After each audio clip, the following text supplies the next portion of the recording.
तो बंदी छोड़ से यही अरदास करूंगा कि जितने भी मालिक के जीव बैठे हैं सब इस ज्ञान को अच्छे से समझ पाएं, क्योंकि समय बहुत कम रह गया है। अब कोई बहुत लंबी उम्र लंबी जिंदगी की आस ना लगा के बैठे। अब बिल्कुल वो समय आने वाला है कि आपको यही नहीं समझ में आएगा कि होने क्या जा रहा है, यहाँ पे हो क्या रहा है। बहुत ऐसा समय आने वाला है कि जिसको हम कहते हैं कि बिल्कुल बहुत कम समय बचा है सबके पास, तो उस समय को सही तरह से इस्तेमाल करेंगे। ठीक है, 30 साल 40 साल 50 साल 60 साल गवा दिए अपने जीवन के, लेकिन अब जो चंद साल बचे हैं इसको लेखे लगाना है। परमात्मा को अच्छे से समझना है, मालिक को जानना है कि मालिक है क्या, परमात्मा है क्या। सारी उम्र परमात्मा परमात्मा करते निकल गई, सारी उम्र भजन गाते निकल गई, रातें काली कर दी भजन गा गा के, लेकिन आज तक समझ में नहीं आया कि परमात्मा रहता कहाँ है, परमात्मा है कहाँ। कोई शरीर के अंदर परमात्मा को ढूंढ रहा है, कोई शरीर के बाहर परमात्मा को ढूंढ रहा है। इन दोनों में उलझे पड़े हैं, जबकि परमात्मा ना शरीर के अंदर है और ना ही शरीर से बाहर है। कोई कहे कि परमात्मा नदियों में नालों में, परमात्मा मंदिर मस्जिदों में जंगलों में पहाड़ों में छुपा बैठा है, वहां मिलेगा, वहां नहीं मिलेगा। और कोई सोचे कि परमात्मा तुम्हारी काया के अंदर है, कोई नाभि में, कोई श्वासों में, कोई त्रिकुटी में, कोई कहीं ढूंढ रहा है, वहां मिल जाएगा, वहां भी नहीं मिलेगा, जीवन बर्बाद हो जाएगा।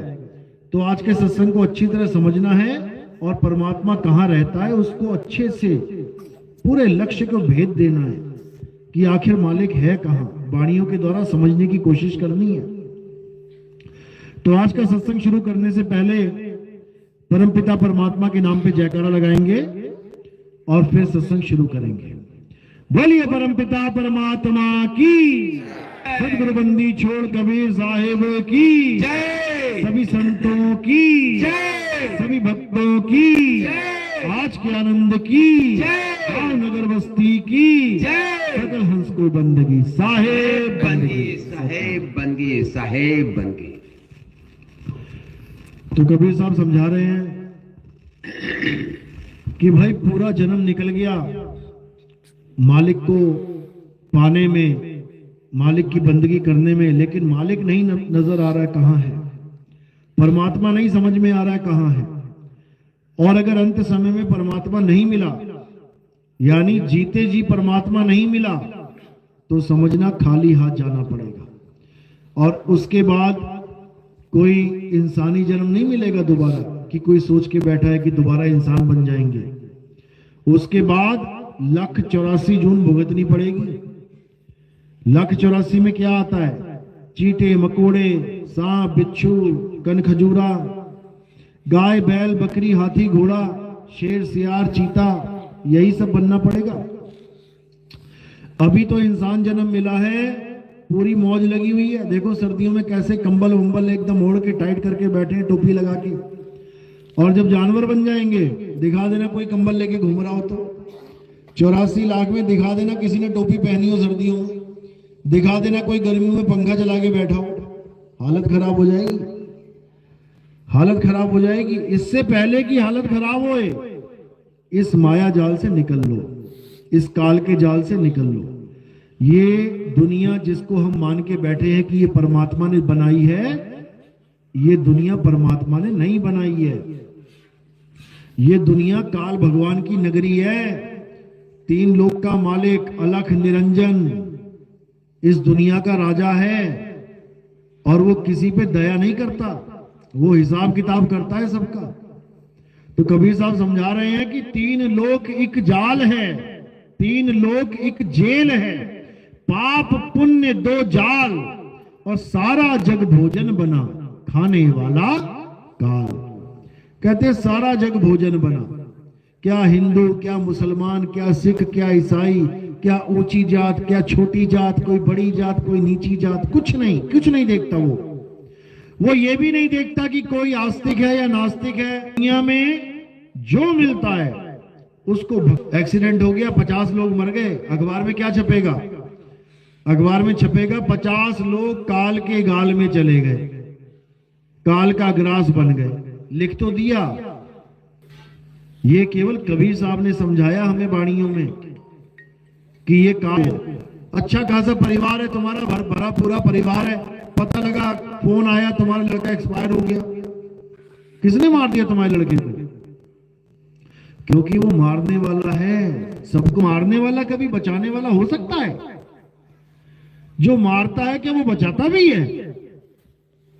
कब अलग है, बचाने वाला अलग है, और बचाने वाला सदा मारने वाले से बड़ा है। यही पढ़ते आए बचपन से, लेकिन विचार नहीं किया कभी, क्योंकि हमारे सामने दो ऑप्शन रखी नहीं गई कभी कि कौन मारने वाला है कौन बचाने वाला है। हमें तो ये पाठ पढ़ा दिया कि मारने वाला भी वही है और बचाने वाला भी वही है। तो क्या करोगे फिर? कहां जाओगे भाई? परमात्मा और कसाई दोनों एक ही बता दिए तो कहां जाओगे? क्या निबेड़ा करोगे? निर्णय क्या करोगे? उसमें भेद क्या समझोगे? कबीर साहब कहते हैं जो भक्षक तहां ध्यान लगाई और जो रक्षक तहां चीन न पाई। जो सारी दुनिया का भक्षण कर रहा है उसका तो तू ध्यान धर रहा है, उसकी तो तू आरतियां गा रहा है, उसकी तो तू पूजा कर रहा है, उसके तू नाम जप रहा है, और बात कर रहा है परमात्मा की, रक्षक की। कभी नहीं मिलेगा, कभी नहीं मिलेगा। इसीलिए साहिब ने बार बार समझाया, इतनी बार समझाया कि तुम सोच भी नहीं सकते। कहते हैं जितनी गंगा में रेत है ना, जितनी, उतनी बार समझा लिया। गिनो, गिनते गिनते जीवन निकल जाएगा, लेकिन समझने को तैयार ही नहीं है जीव। तो साहिब ने काल के बारे में अच्छे से समझा रखा है। कहते हैं यही काल भगवान का जो सबसे बड़ा जाल है, क्या है? नाम जाप ही सबसे बड़ा जाल है। भगवान को, परमात्मा को पाने के लिए जीव जब भक्ति करना शुरू करता है, काल और माया क्या करते हैं? नाम बदल देते हैं, नाम ही बदल देते हैं। यानी जिस नाम से मुक्ति होनी है वो कभी पता भी नहीं लगने देते, और जिस नाम से तुम गर्भ में जाओगे, जिस नाम से तुम बार बार संसार में आओगे, वो नाम पकड़ा देते हैं। जीव को पता ही नहीं लगता कि मैं कौन सा वाला नाम जप रहा हूं, मैं कौन सा सिमरन कर रहा हूं। वो नकली नाम जपता रह जाता है सारे जीवन। तो नकली नाम और असली नाम का भेद बताते हुए कबीर साहब ने क्या समझाया? कहते हैं नकली नाम और असली नाम, इन दोनों को अच्छे से समझ लो। अगर इसको अभी नहीं समझा तो सारा जीवन बर्बाद हो जाएगा। नकली नाम की पहचान क्या है, असली नाम की पहचान क्या है, दोनों की पहचान समझाई कबीर साहब ने। नकली नाम किसको बोला? जो इंसानों के द्वारा बनाया गया है, जो तत्वों के द्वारा बनाया जाता है, वो नकली नाम है। यानी जितने भी अक्षर हैं, हिंदी के, पंजाबी के, उर्दू के, फारसी के, जर्मनी, चाइनीज, इटालियन, कोई भी भाषा ले लो, जर्मन, फ्रेंच, पुर्तगीज, कोई भी ले लो, उन भाषाओं में जितने भी अक्षर हैं किसने बनाए हैं? इंसान ने। हिंदी भाषा इंसान ने, अंग्रेजी इंसान ने, उर्दू इंसान ने, अरबी इंसान ने।